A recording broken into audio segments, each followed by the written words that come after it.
So here we have the Hyundai i10 on a 16 plate. I'm going to start off by showing you around the outside of the car, and then we'll hop in and run through just some of the controls on the inside of it from there. From the outside, you can see it's a 5-door car.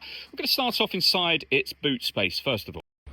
As we approach the back of the car, you can see that we've got a decent amount of boot space, considering the size of the car particularly, but we've also got that 60-40 split folding rear seat, should you wish to increase this space even further again. Okay, so we're just going to work our way back around to the front of the car, and then we'll hop in, and as I mentioned, we'll run through just a few of the controls on the inside of it from there. Just briefly before we climb in, I think it's well worth seeing the interior from this exterior point of view.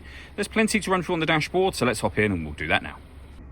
Okay, now that we're inside the car, we're going to start with the dials. Over on the left-hand side, we have the rev counter. We have the speedometer in the centre, the fuel gauge and coolant temperature gauge on the right-hand side. Also in the centre, you can see the total miles of the car. They are 54,953. You can change the information that's displayed above that by pressing a button on the steering wheel. You can also zero this trip computer information should you be going on a drive, and that is done here and here, of course. Over in the centre, we then have the stereo for the car. So we have got FM and AM radio. You can listen to your own music. Nothing is connected at the minute or inserted. We have a CD player. We have auxiliary input and USB input as well. So plenty of ways to listen to your music in this car. Main volume for the stereo is just here on the left-hand side.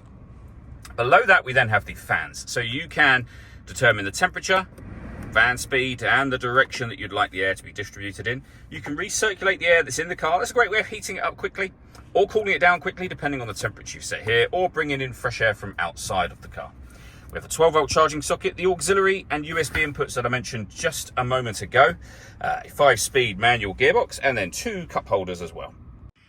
All that leaves me to say is thank you for taking the time to watch this video. If you'd like to come and see the car in person and have a test drive, please feel free to give us a call here at Surrey Specialist Cars. We'd love to hear from you soon.